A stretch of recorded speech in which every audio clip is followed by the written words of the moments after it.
This one question can shatter your entire sense of reality. You've been playing a character your entire life, and you've played it so well. You've forgotten you're even acting. Think about it. You wake up, and you step into the role of you at the breakfast table. You head to work, and you perform the character of you, the employee. You come home, and you slip right back into the role of you, the partner, the parent, or the friend. Each of these roles has its own script, its own backstory, its own set of hopes and fears. You play them so convincingly that you believe they're all you are. This non-stop performance feels normal. It feels like life. But it's also exhausting, isn't it? That quiet hum of anxiety in the background.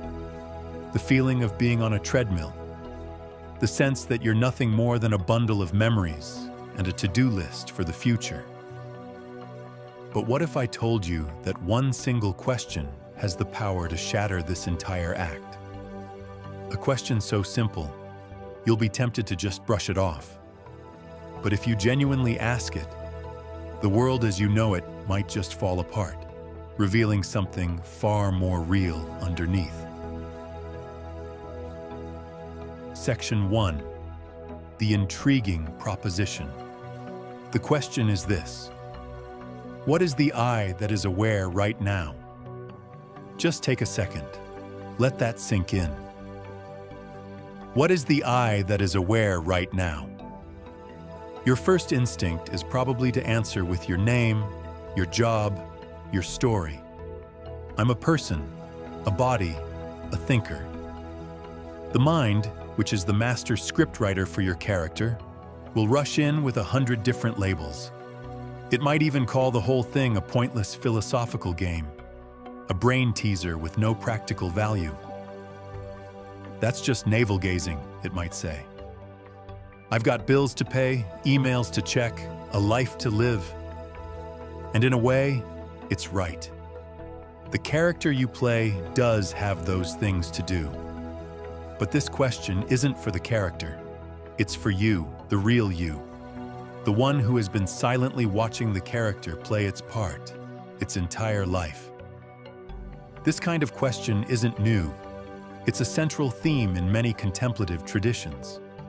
It's a key practice in Advaita Vedanta, for example, which involves asking, "Who am I?" to peel away layers of the ego. This line of inquiry also pops up in modern phenomenological research, which explores the nature of experience itself. They all point toward the same startling idea, that the I we think we are, this collection of thoughts, feelings, and memories, isn't the whole story. Some philosophical views even suggest it's not the main character, but the story itself. The struggle comes from this. We spend our whole lives polishing and defending a character, a mental construct, without ever asking who's doing the polishing. We feel the character's pain, we celebrate its wins, and we fear its end. But what if all that struggle is just a case of mistaken identity? Section 2. A quick experiment. So let's try something, not as a philosophical game, but as a genuine investigation. Wherever you are, just take a moment. You can close your eyes if you want, or just soften your gaze. Let's start with what you're aware of. You're aware of the sound of my voice. You might be aware of the light in the room, the feeling of the chair you're on, the temperature of the air. Just notice these sensory things. They're the content of your experience. Now notice the thoughts floating through your mind. Maybe you're thinking about what I'm saying or what's for dinner later. These thoughts are also content. They show up, do their thing, and then fade away. Notice any emotions that are present. Curiosity, skepticism, calmness. These are also just objects appearing in your awareness. Like clouds passing through the sky, they come and go. Now here's the key step. You are aware of all these things, the sights, sounds, thoughts, and feelings. But what is this I that's aware of them? Don't try to answer with a thought. A thought is just another thing you're aware of. Can you find an actual thing, a noun, a specific object called I? Or do you just find the awareness itself, the quiet, open space where all of this is happening? When you look for the thinker of the thoughts, what do you find? A little person in your head pulling levers? Or do you just find more thoughts? When you look for the feeler of the feelings, do you find a solid emotional center or just more fleeting sensations? This is the process of separating the content of your consciousness from the simple presence of awareness itself. For just a moment, you stop identifying with the movie and just rest as the screen. Section 3. The aha moment and the shift. If you stick with that inquiry long enough, something remarkable starts to happen. The world can begin to feel different. It might be subtle at first, but it can become profound. It's like the volume on your inner narrator, the voice of your character, gets turned down. The world, which once seemed to be happening to you, now feels like it's happening within you. This is the cognitive shift. The best analogy is that you realize you're not the movie. You're the screen it's playing on. The story of your life, your wins, your losses, your worries, your hopes. That's the movie. It's a compelling, dramatic, and often beautiful film. But it is a film. The thoughts, feelings, and sensations are just the pixels, the light and sound that make up the story. But you, the real you, are the screen. The screen doesn't get swept up in the drama. It doesn't get burned in a fire scene or get wet when it rains in the movie. It's the silent, ever-present space in which the entire movie plays out. The screen allows every scene, the happy, the sad, the scary, to happen without being personally harmed by them. It's the one thing that has to be there for the movie to even exist. This experience is what some spiritual traditions call pure consciousness, or the witnessing self. It's an awareness that meditators often report as silent and clear, free from the usual chatter of the ego. Scientific work, some of which has been done by researchers associated with Johannes Gutenberg University Mainz, has begun to survey and model the features people report from such states, which often include a sense of alert awareness without the constant noise of the I.